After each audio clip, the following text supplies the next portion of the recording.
According to legend, Polynesians used palm fronds to dive to great depths for pearls and sponges.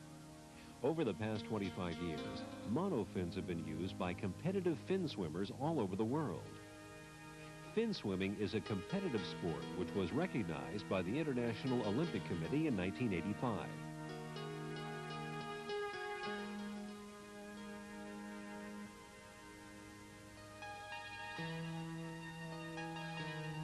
Hello, I'm Pablo Morales, and with me is Konstantin Kutrayev, 11-time world champion in fin swimming. With this video, we will show you the many uses of the monofin in aquatic sports. Whether you swim for fitness, competition, or fun, you'll find the monofin a great addition to your workout. I truly believe the monofin to be a great benefit for any swimmer.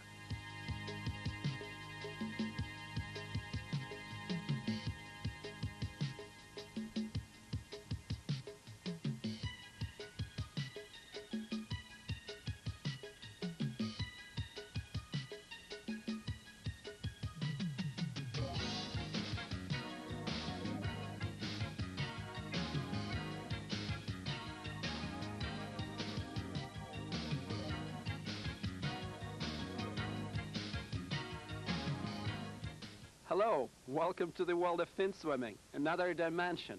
I'm very glad to share with you my experience of 11 years as a competitive fin swimmer. In the next part of this video, you will see the technique as well as the drills used to improve your flexibility, kick, streamlining, and hypoxic training.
The monofin can be used in a variety of ways. Swimming with it is a very easy symmetrical motion. This motion involves the major muscle groups of the back, abdominals, legs, and buttocks without straining or putting additional tension on the joints.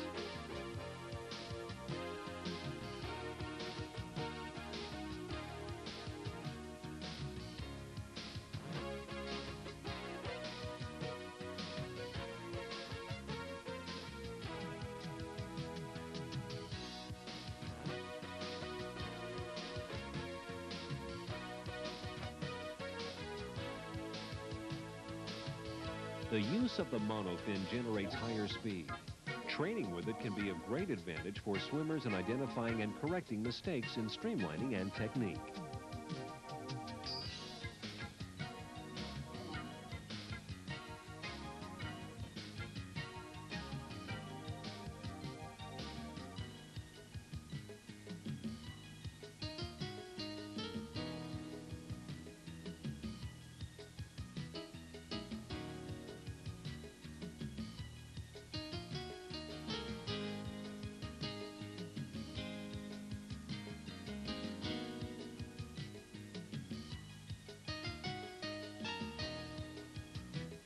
The increased water resistance plays a big role in the swimmer's choice of a hydrodynamically correct position.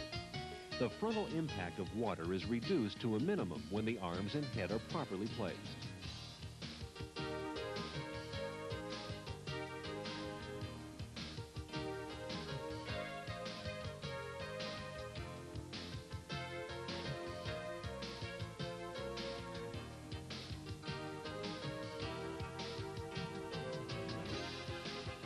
The head of the swimmer is situated slightly under his stretched arm, one arm atop the other, the chin tucked in close to the chest, the head locked between the arms. This helps the swimmer penetrate the water better and releases the tension of the neck and back, which allows the swimmer to utilize these muscles to the fullest.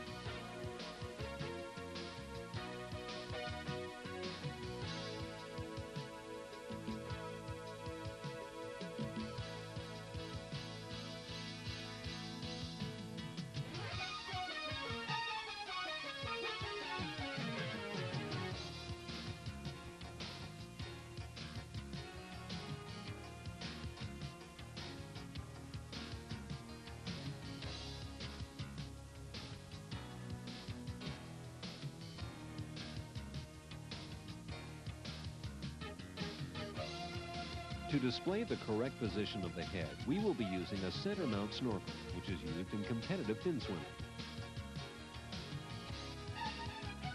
The amplitude of the swimmer's movement increases proportionally from the upper part of the body, where the shoulders and arms are fairly stable, to the ankles, which have the biggest amplitudes.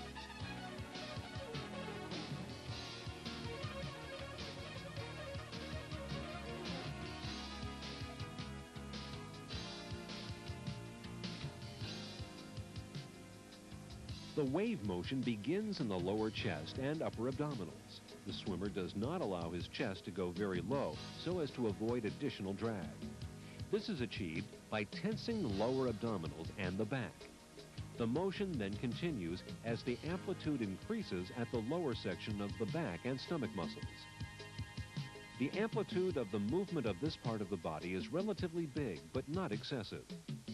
Following the S motion of his body, the swimmer slightly bends his knees and pushes against the monofin, which generates a large propulsive force. In this phase, it is important to emphasize that the swimmer's knees do not bend too much. At a greater speed, the correct angle does not allow additional turbulence to appear behind the knees and hips. By straightening his knees, the swimmer pushes the monofin down and begins the upkick. At the end of the propulsive motion of the monofin, the swimmer returns to his initial position.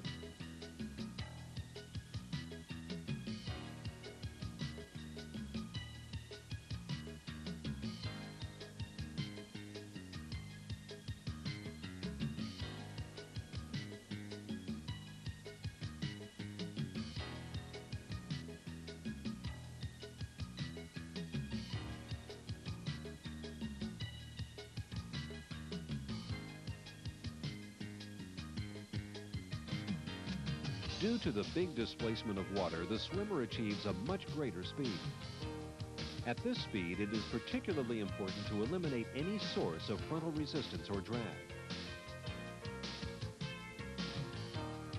Classical swimmers may improve their streamlining by using a monofin in their training, as it is otherwise difficult to attain speeds at which the causes of water resistance can be physically felt and localized.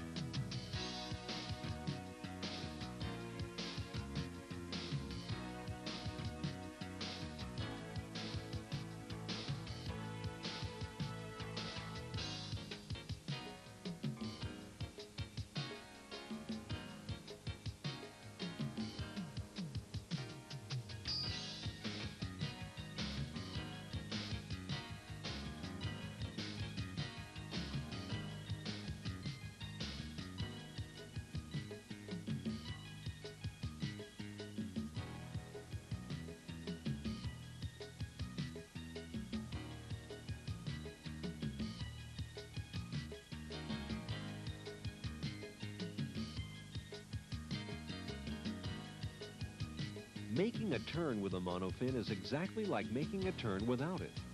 At the beginning of the turn, as the swimmer approaches the wall, he begins the downward stroke with both arms. At the same time, he completes his kick and begins the rotation. The knees are bent at an angle of 90 degrees. As the swimmer completes a rotation, his feet are placed against the wall, and his arms and head are already locked in the streamlined position. The swimmer then pushes